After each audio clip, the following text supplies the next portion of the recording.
And welcome back to Crit and Crit. I am Axion. And I'm Scint.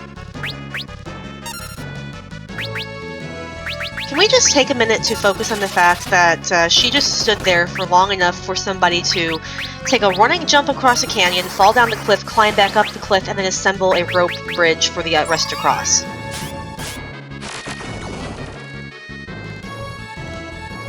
I mean, it's what some people do. It just seems kind of counterproductive for a kidnapper to let their victim lay there unguarded for what had to be several minutes. But who am I to judge? Anyway, we are continuing our discussion of Harry Potter and the Sorcerer's Stone while we play through Final Fantasy V. Yep. So, Axion, do you recall what our topic was for today? Today we are discussing the concept of the Changeling Fantasy, which is a term for the idea of a story that involves the character being taken out of the normal world because they are part of a more fantastical or unusual reality.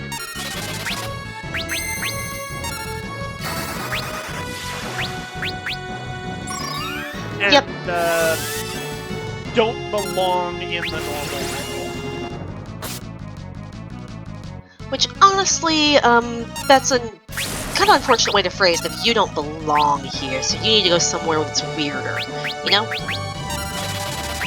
But yeah, it is at its core, essentially, someone usually in a rough situation, often with neglectful or abusive parents as far as narrative tropes go, is made to discover that they have some sort of unusual heritage or ability that enables them to become a part of the magical world or the other world or just the world of adventure. If you want to go to the hero's journey, the call to adventure is usually when this gets figured out. And in Harry Potter, we definitely have that. We definitely have somebody becoming a part of a magical world and escaping a family that is Saturday morning cartoon levels of bad parenting. Yep. So I think we should probably talk about just the terminology here. Why would we call it a changeling fantasy? Where do we get the term changeling from, Axion? So the term changeling comes from various different kinds of folklore involving usually things like fairies and elves and such other fantastical creatures. A changeling is a person, a child, that has been swapped with a fairy duplicate. Either a sort of like puppet that's been left in the place of the stolen child, or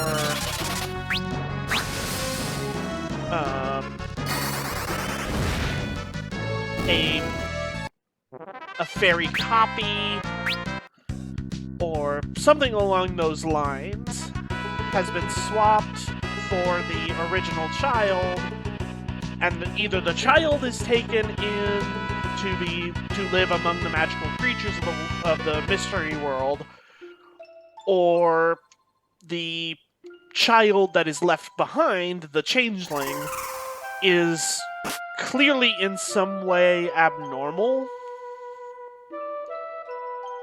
and does not fit in with the world of normal humans and is a strange, out-of-place person for pretty much their entire life from the get-go. Yep, so we kind of carry that over as just a catch-all term for stories where, again, the protagonist finds themselves suddenly dealing with hitherto unknown heritage. Or maybe they've always suspected it, maybe their parents have kept it a secret for their own safety. Sometimes the parents are in on it. And that's not the case in Harry Potter. Harry Potter is pretty much a straightforward child discovers something that was kept hidden from him his entire life and is brought to kind of grow into his own magical heritage. And one of the hallmarks of this genre is often that the main character is kind of the left with enough personality undefined, at least initially, that this could happen to you, the reader. You could also escape your situation. You could also have something fantastical and magical happen to you. You could also get that Hogwarts letter in the mail one day. Still waiting. Yep. And there's all manner of stories that do things like this.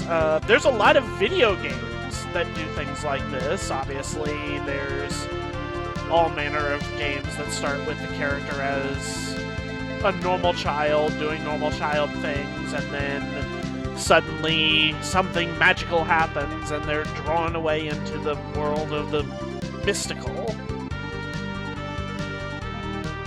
Then there's also kind of twists on it. Like, I do remember Ocarina of Time kind of did similar, where it's, no, Link, you're not really one of the forest people.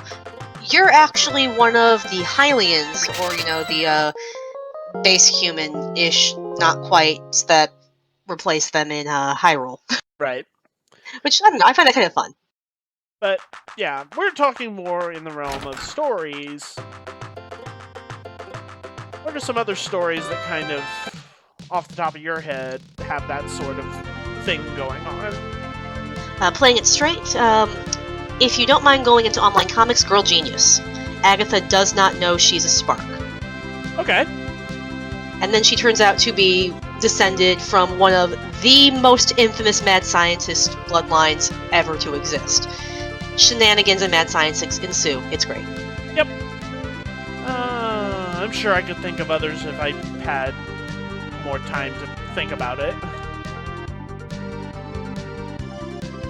I also don't remember where I'm supposed to go, so I'm just kind of flying around. Is this it?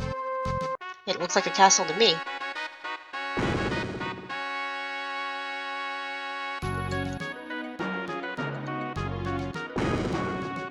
Castle walls. Ah, yes, water crystal.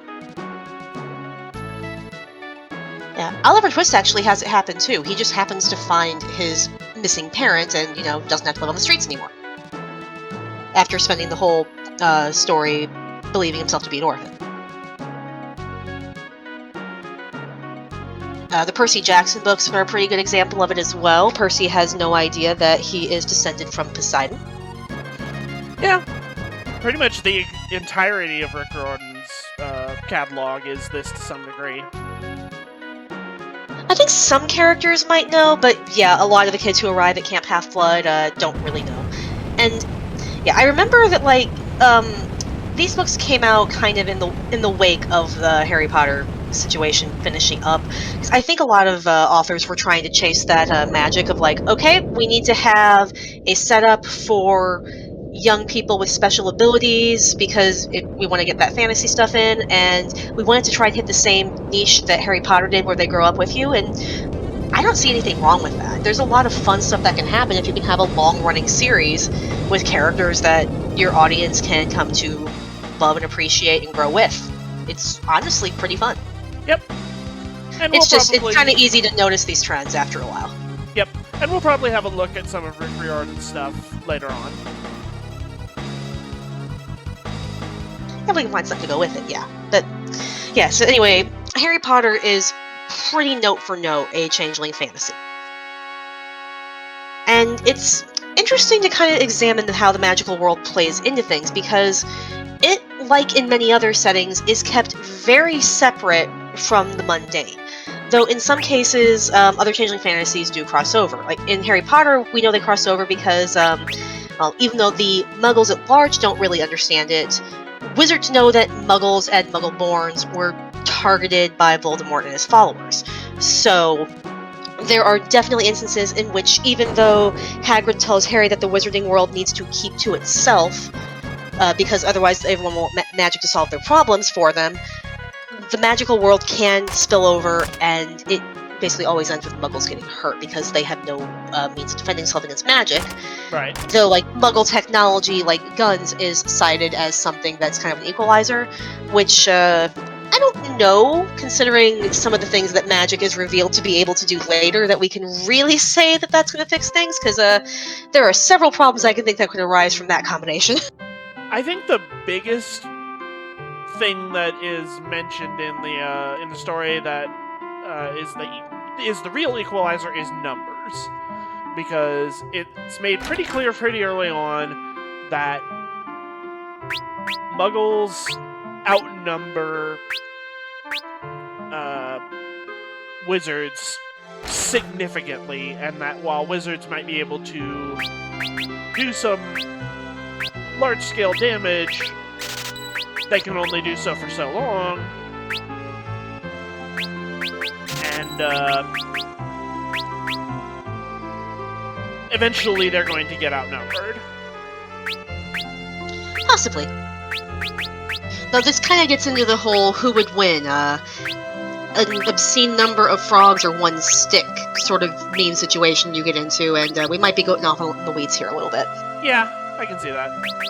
Yeah, for Harry, it's not just that he finds himself part of the magical world, which is already in and of itself a massive step up from living with the Dursleys, because, well, we've seen how the Dursleys treat him, and it's not pretty. But Harry is also fairly wealthy. He inherits everything from his parents, and they weren't badly off. So he's essentially set for life, which has got to be a relief to someone who has lived in someone's closet since before he could walk. Right. Which, yeah. On top of that, he is literally the most famous wizard who ever lived and never knew it. Mm-hmm. So going from living in the basement, being effectively treated like a live-in servant to be abused and mistreated as well in a punching bag for his spoiled brat of a cousin, going from having no friends because everyone's afraid of being pushed around by Dudley and his gang, and already having his chance at a new school jeopardized by the fact that rather than buy him a new school uniform, even though the Dursleys can clearly afford it, they're just dyeing some of Dudley's old hand-me-downs the right color to be the school uniform, which is already going to make Harry stand out and look like a target to be made fun of. He gets to go off to somewhere completely new, start over, and people there are already predisposed to liking him rather than just seeing him as, oh, that weird kid. Yep. And honestly, go ahead. And he gets to learn magic. Yeah, I was going to say that, honestly, I think for a lot of people who are in a position that they really, really could use a Changeling Fantasy story just for their own situation, just the chance of a new place where nobody knows who you are, or, like, they don't automatically think of you as, oh, that kid, that alone has got to be worth the price of admission for so many kids. I mean, I didn't have it anywhere near as bad as Harry growing up, and I still had that kind of general idea about life. Yeah, I think that's also a huge part of the appeal, because, like, most people, like, thankfully, most people do not have to go through anything to the extreme of the Dursley household. And that's probably by design, because if you make these characters too realistically close to home and that sort of feeling, it can honestly be off-putting to somebody who's actually in that situation. Right. But if you exaggerate it for the sake of a kid's, see, look, this isn't anything to worry about because no one would actually be like this, it becomes paradoxically more palatable by being all the worse. And yeah, books, fantasy books especially, have always been, to some extent, for at least for me, about escapism. Finding something new and different to what we already experience. And I was never in a position where I needed to escape anything for the sake of my self-esteem and mental health, but, you know, I went to public school in the Midwest for high school. It wasn't always the most interesting thing. Fantasy and sci-fi are a lot more interesting. Escapism from boredom. That's all. And for me, yeah, that's all it is. But I readily understand that for a lot of people, books like this mean a lot more. Right.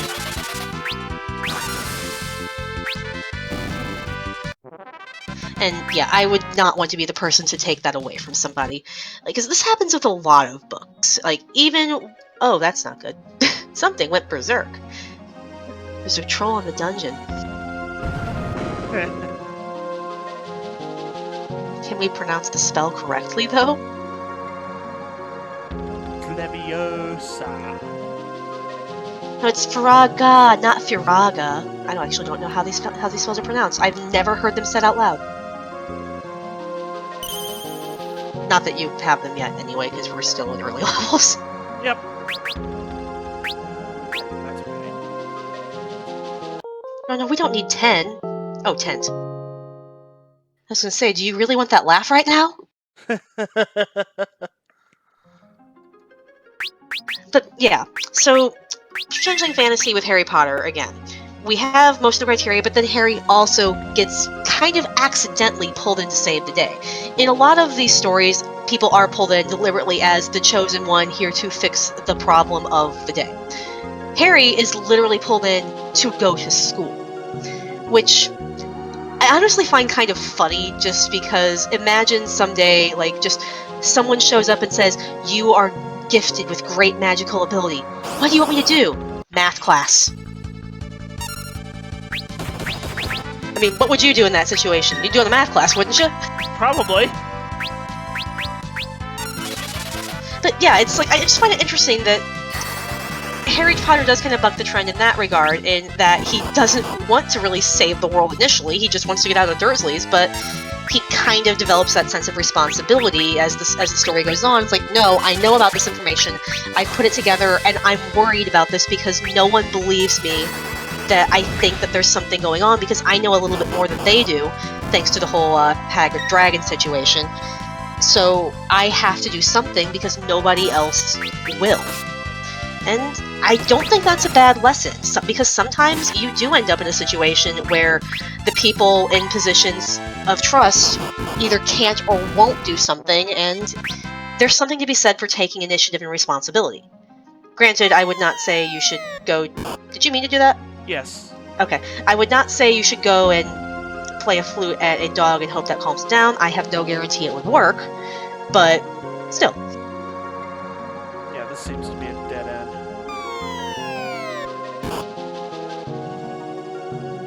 Yeah, what else can you think about Changeling Fantasies with Harry Potter? At least in the first book. Limited to the first book.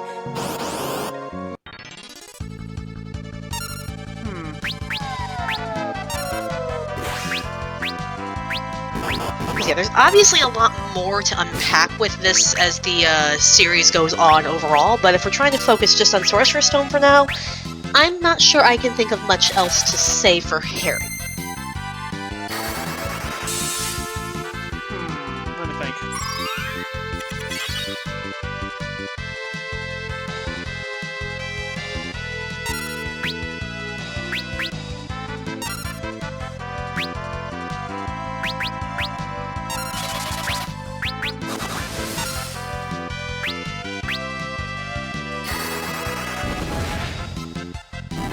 Well, here's actually a thought for you, because this can apply to somebody else in the series as well. What's that? Hermione. Hermione is also exposed to a magical world from the purely mundane, and leaps to it with a lot more verve than Harry does, probably because she's had a little bit more time for it to sink in, because Harry got it sprung on him the day before the deadline. Yeah. Though it's actually kind of funny considering the whole, if someone tells you you're a wizard when you go to school, you would go to your math class. I think that's exactly what happened to Hermione, and it explains a lot, doesn't it? Yeah. Yeah, Hermione... She definitely fits into the concept of the Changeling Fantasy, but she doesn't seem to really embrace it in the same way Harry does. Oh yeah, and I can tell you pretty much exactly why. Her parents aren't a pile of garbage. They seem like perfectly nice people the few times they come up in the series.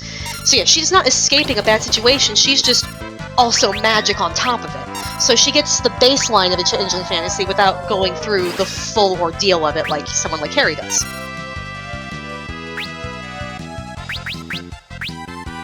So it makes perfect sense to me that they would have different results from it, even ending up at the same place with the same basic abilities. Though it is neat that they're friends to play off of each other because they can be kind of played as foils in that sense. And that Harry is desperate to come here because this is so much better than what I've left behind, and Hermione is just, this is cool, and I want to learn how to do it perfectly, so I'm going to memorize every single scrap of information I can about this fantastic world.